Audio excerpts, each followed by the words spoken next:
મને એક વાત સમજમાં નહોતી આવતી કે મોટા ભાગના જે આધ્યાત્મિક માણસો હોય, અને આધ્યાત્મિક માણસોની વાત કરું છું, ધાર્મિક લોકોની નહીં, એ લોકો માટે મંદિર, મસ્જિદ, ચર્ચ કે ગુરુદ્વારા આવી બધી જગ્યાઓનું કોઈ ખાસ મહત્વ શા માટે નથી રહેતું. થોડું હું પણ રિલેટ કરું છું આ વાત સાથે. તો ઓશોએ આ પ્રવચનમાં આવી જ મૂર્તિ પૂજા અને નિરાકારની પૂજા વિશે વાતો કરી છે.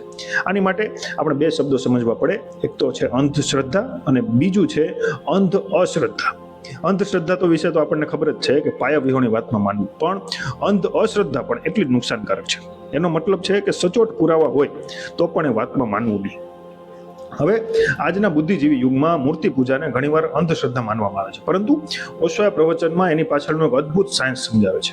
લોકો એમ કહેતા હોય છે કે જો કૃષ્ણ નિરાકાર સાગર જેવા છે તો પછી એમની મૂર્તિની શું જરૂર છે? ત્યારે ઓશો જવાબ આપે છે કે આપણે નિરાકારને જોઈ શકતા નથી. જો કોઈ આપણને એમ કહે કે શૂન્યનું ધ્યાન કરવું કે પછી પરમાત્માનું ધ્યાન કરો, તો આપણું મન ભટકી જશે. આપણને પકડવા માટે કોઈ સપોર્ટ જોશે. એટલે મૂર્તિ એક બારી જેવી છે, જેમ આપણે ઘરમાં બેસીને બારીમાંથી આકાશ જોઈએ છીએ, એમ મૂર્તિમાંથી આપણે પરમાત્માને જોઈ શકીએ છીએ. બારી એ આકાશ નથી, પણ આકાશ જોવા માટેનું માધ્યમ જરૂર છે, મીડિયમ જરૂર છે. અને જ્યારે આપણને ખબર પડી જાય કે બહાર નીકળીને પૂરું આકાશ જોઈ શકાય એમ છે, તો ત્યારે પેલી બારીની કોઈ જરૂર રહેતી નથી. અને જો આપણે આપણી ટેવ પ્રમાણે મૂર્તિને જ પરમાત્મા માની લીધી, તો એ જ મૂર્તિ એક અવરોધ, એક બાધા બની જશે.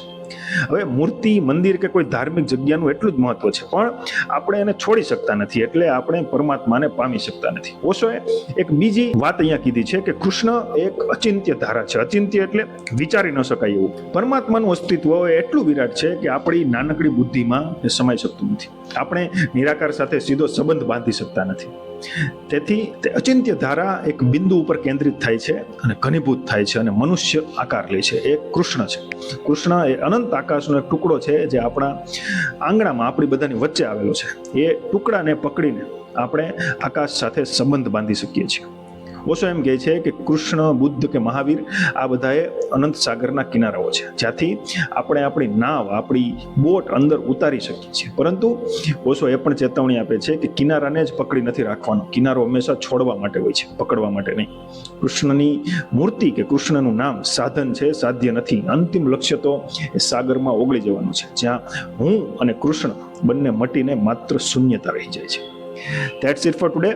જો તમારે પ્રવચનની ઓડિયો લિંક જોઈતી હોય તો કોમેન્ટમાં લખો લિંક, હું તમને લિંક મોકલીશ. અને જો આ વિડીયો સારો લાગ્યો હોય તો ફટાફટ લાઈક કરો, શેર કરો તમારા ગ્રુપમાં અને ફોલો કરો વાર્તાગ્રામ.